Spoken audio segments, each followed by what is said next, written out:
So ఇప్పుడు ఏంటి upcoming projects కల్కి తర్వాత ఇంకేం చేయబోతున్నావు? ఇప్పుడు ఇది గౌతమ్ తిన్ననూరి గారి మ్యాజిక్లో I'm acting is one of the main leads and it's Anirudh musical actually. Okay. And I'm also acting in ఇది పవన్ కళ్యాణ్ గారి ఓజీలో. రారా అక్కడికే రా. దాంట్లో ఇట్స్ పైవటల్ రోల్ అన్నమాట. ఓకే. అంటే పైవటల్ అంటే ఇట్స్ కొంచెం నెగిటివ్ రోల్ అని కాదు, అది స్టోరీకి ఇంపార్టెంట్ అన్నట్టు ఒక రోల్. సో అంటే లైక్ నీకు పవన్ కళ్యాణ్ గారి అంటే చేసావా? షూటింగ్ అయిందా? షూటింగ్ అయింది, ఇంకా షూటింగ్ పెండింగ్ ఉంది. ఏమైనా కాంబో ఉందా నీకు? అంటే లైక్ ఇప్పటి వరకు నువ్వు చేసిన షూటింగ్ లో ఆయనది నీది ఏదైనా కాంబినేషన్ ఉందా? పవన్ కళ్యాణ్ గారితో ఇప్పుడు కాంబినేషన్ లేదు, కానీ ఫ్యూచర్ లో ఉంటుంది. It's actually like Pawan Kalyan గారికి ఇంట్రొడక్షన్ అన్నట్టు ఒక మెయిన్ క్యారెక్టర్ ఉంటుంది అది. Okay okay okay. సో దాంట్లో ఉంటుంది అనమాట. ఓకే. అండ్ దాంట్లో యాక్చువల్లీ ప్రకాష్ రాజ్ గారితో కాంబినేషన్. ప్రకాష్ రాజ్ గారితో కాంబినేషన్. ఓకే. నువ్వు ఎవరైనా ఇమిటేట్ చేయగలవా? Can you? ఇమిటేషన్ అంటే ఇది కల్కిలో ఒక డైలాగ్ మీరు వినుంటారు, దాన్ని చెప్తాను. Okay come. ఎన్ని యుగాలైనా ఎన్ని అవకాశాలు ఇచ్చినా మనిషి అనేవాడు మారలేడు. భయపడకు, మరో ప్రపంచం వస్తుంది. ఓకే.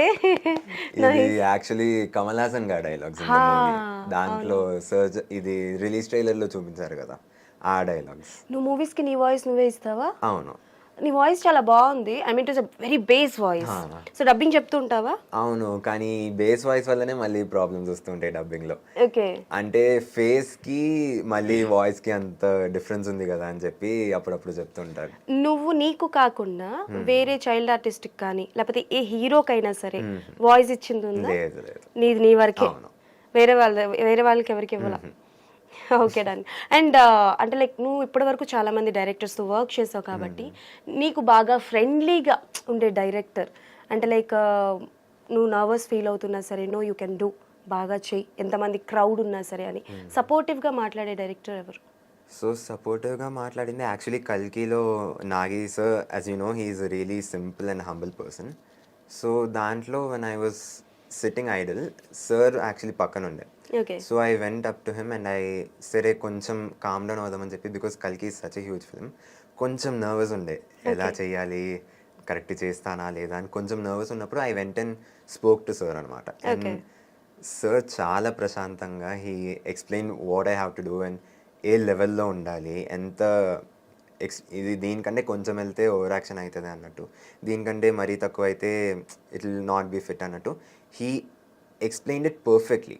సార్కి ఏం కావాలనేది he explained it and he got it out from me. Okay. And the same way మ్యాజిక్లో గౌతమ్ సార్ వచ్చి I have done almost 40 days of shooting with sir and he is a really wonderful person.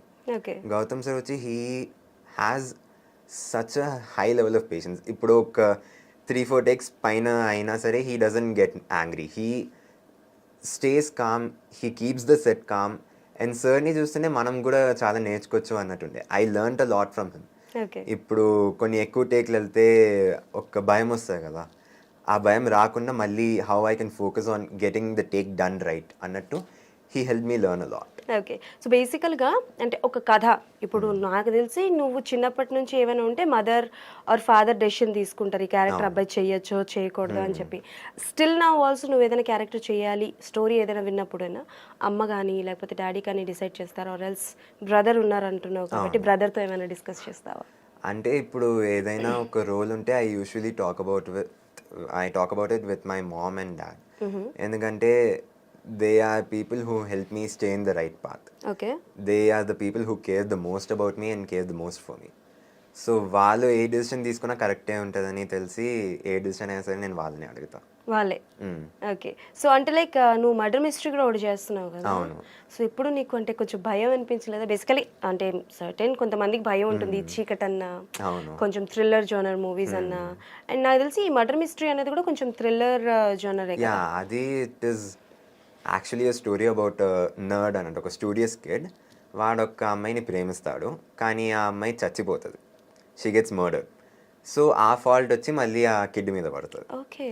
వాడు ఎట్లా మిస్టరీని solve చేసి వాడిపైన ఉన్న బ్లేమ్ని clear చేసుకుంటాడు అనేది ఆ series the actual story. Okay.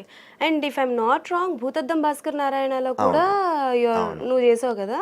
అవును. అండ్ ద థింగ్ ఇస్ ఈ సిరీస్ కి షూట్ చేస్తున్నప్పుడే మళ్ళీ బీబీఎన్ కోసం కూడా పిలిచారు. ఓకే. సో ఒకే రోలో మల్టిపుల్ డిటెక్టివ్ టైప్ ఫిల్మ్స్ వచ్చాయి. అవును. And I think Bhoothaddam Bhaskar Narayana ఆ టైంలో ఆ జోనరా కంటిన్యూగా వస్తూనే ఉంది. బట్ దట్స్ చాలా బాగా ఉండేది, చాలా డిఫరెంట్ గా ఉండేది అండ్ వెరీ పాజిటివ్ టాక్ వచ్చింది.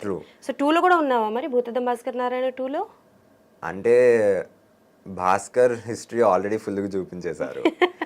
అది ఏ కేస్ కోసం రిలేటెడ్ ఉంది అని ఆల్రెడీ ముందే చూపించారు. ఓకే.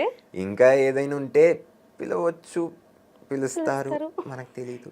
పిలవచ్చు, పిలుస్తారు అన్నాడు, పిలవకపోవచ్చు అనలేదు కాబట్టి మనకి నచ్చిన మనం వేసుకోవచ్చు. ఓకే. సో